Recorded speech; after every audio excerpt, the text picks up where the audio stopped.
नमस्कार। आज की इस खास चर्चा में आप सबका स्वागत है। नमस्कार। आज हम एक बहुत ही जानी मानी किताब शिव खेड़ा की जीत आपकी यानी यू कैन विन के ऑडियो बुक सारांश से मिले विचारों पर थोड़ी गहराई से बात करेंगे। जी।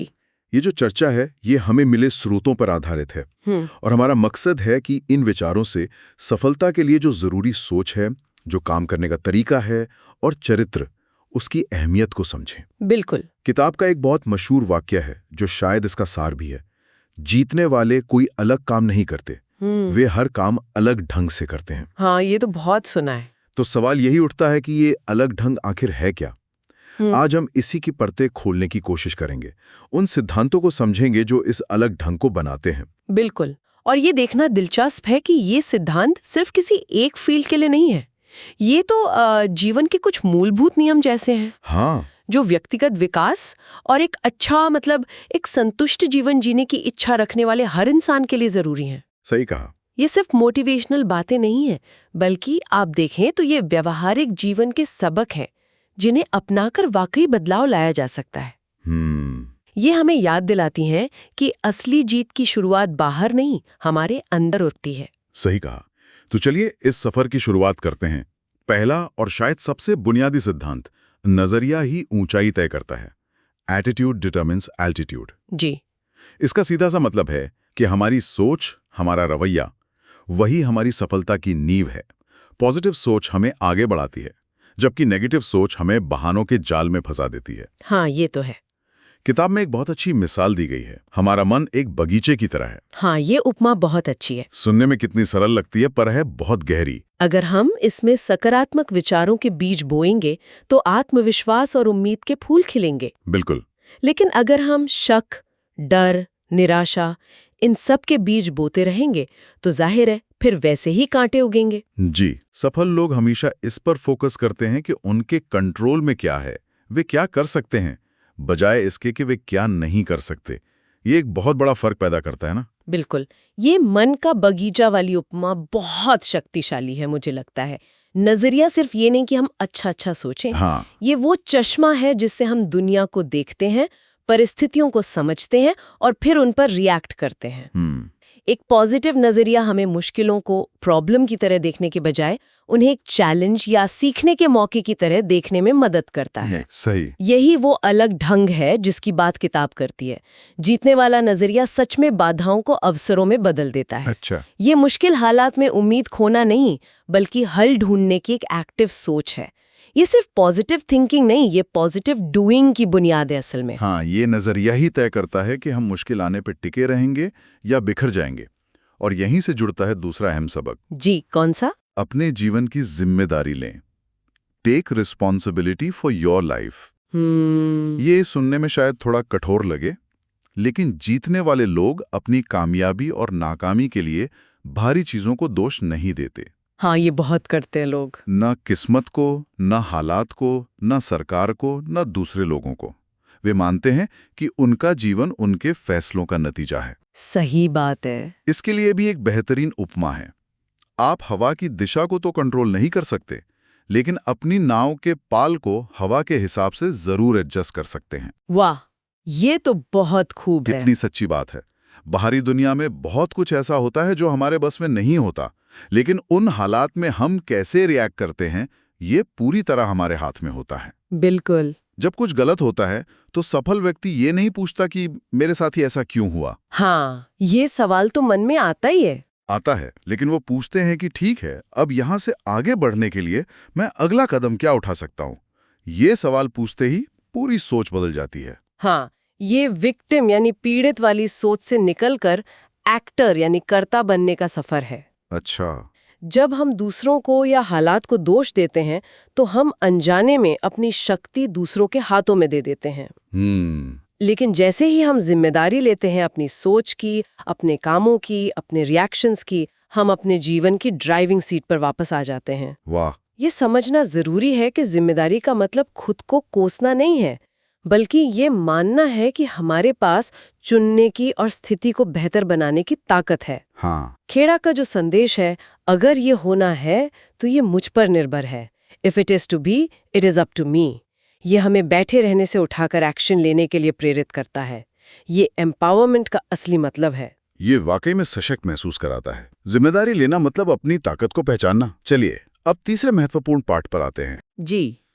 चरित्र और ईमानदारी का निर्माण करें। Build character and integrity. खेड़ा इस बात पर बहुत जोर देते हैं कि सच्ची टिकाऊ सफलता सिर्फ पैसा, शोहरत या पद हासिल करना नहीं है। हाँ, ये बाहरी चीजें हैं। बिल्कुल, ये सब बाहरी है। असली सफलता का आधार है हमारा चरित्र, हमारी ईमानदारी, हमारे नैतिक मूल्य। ईमानदारी का मतलब सिर्फ सच बोलना नहीं, बल्कि सही काम करना है, खासकर तब जब कोई हमें देख भी ना रहा हो। हाँ, वही असली परीक्षा है। शिव खेड़ा का एक बहुत प्रभावशाली कथन है, नैतिकता के बिना सफलता असल में असफलता है। ये बात सोचने वाली है, गहरी बात है। हाँ, और उन्होंने नुकसान के बारे में जो क्रम बताया है वो भी बहुत गहरा है। पैसा खोना एक छोटा नुकसान है, ठीक। सेहत खोना एक बड़ा नुकसान है, लेकिन चरित्र खोना मतलब सब कुछ खो देना है। ओहो। आज की भागदौड़ भरी दुनिया में जहां लोग अक्सर शॉर्टकट ढूंढते हैं, ये बात कितनी मायने रखती है। बिल्कुल, आज के दौर में तो ये बात और भी ज्यादा जरूरी हो गई है।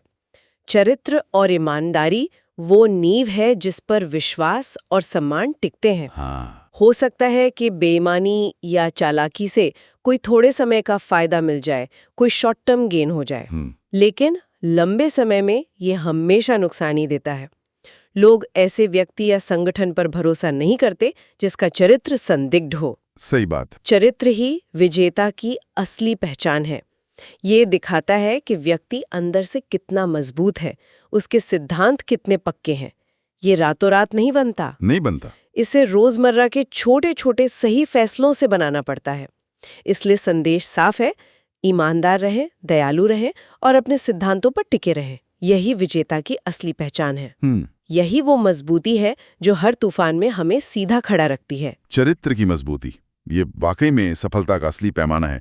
अब अगर चरित्र मजबूत है और नजरिया सही है, तो अगला कदम क्या होना चाहिए? हाँ, आगे क्या? चौथा पाठ इसी से जुड़ा है। स्पष्ट लक्ष्य निर्धारित करें और अच्छी आदतें बनाएं। Set clear goals and build habits. अच्छा, लक्ष्य और आदतें। हाँ, किताब कहती है कि लक्ष्यों के बिना जीवन एक ऐसे जहाज की तरह है जो समंदर में तो है, पर उसे पता ही नहीं कि जाना कहाँ है। दिशाहीन। वो बस लहरों के भरोसे बहता रहता है। जीतने वाले लोग ठीक ठीक जानते हैं कि उन्हें कहाँ पहुंचना है, और उससे भी ज्यादा जरूरी क्यों पहुंचना है। हाँ, ये क्यों बहुत जरूरी है। उनका क्यों बहुत स्पष्ट होता है। खेड़ा सलाह देते हैं कि अपने लक्ष्यों को सिर्फ सोचे नहीं, बल्कि उन्हें लिखें। अच्छा। हाँ, लिखें। उन्हें हर दिन देखें, उनकी कल्पना करें, महसूस करें कि जब वो पूरे होंगे तो कैसा लगेगा।